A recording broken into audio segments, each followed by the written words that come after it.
அண்மை செய்தியை பார்த்து வருகிறோம். கேரளாவில் பரவும் அமீபா தொற்றுக்கு 2 பேர் பலியாகிய விவகாரத்தில் தமிழகத்தில் சுகாதாரத்துறை முன்னெச்சரிக்கை நடவடிக்கை மேற்கொண்டு வருகிறது. இதுகுறித்தான விரிவான விவரங்களுடன் செய்தியாளர் முனாஃப் நேற்றில் இருக்கிறார். வணக்கம் முனாஃப், விவரங்களை பதிவு செய்யுங்கள்.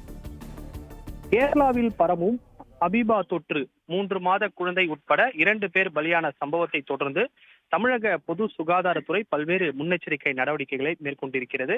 அதன் வகையில் தமிழகத்தில் மாநகராட்சி, நகராட்சி மற்றும் தனியார் நட்சத்திர ஹோட்டல்களில் உள்ள நீச்சல் குளம் ஆய்வு மேற்கொள்ள மாவட்ட பொது சுகாதாரத்துறை இணை இயக்குநர்களுக்கு பொது சுகாதாரத்துறை இயக்குனர் சோமசுந்தரம் உத்தரவிட்டிருக்கிறார்.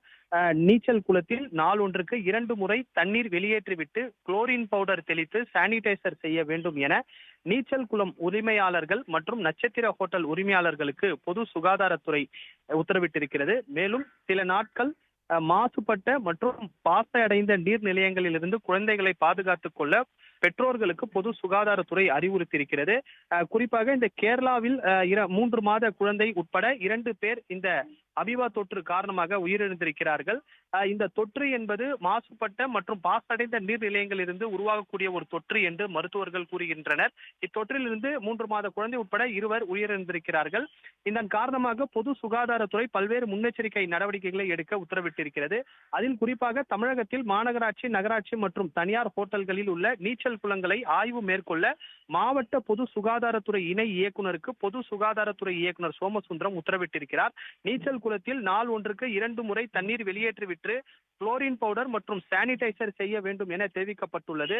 இதனை அனைத்து ஹோட்டல் உரிமையாளர்கள் பின்பற்றுகிறார்களா என்பது குறித்து ஆய்வு மேற்கொள்ளவும் பொது சுகாதாரத்துறை இயக்குனர் சோமசுந்தரம் உத்தரவிட்டிருக்கிறார்.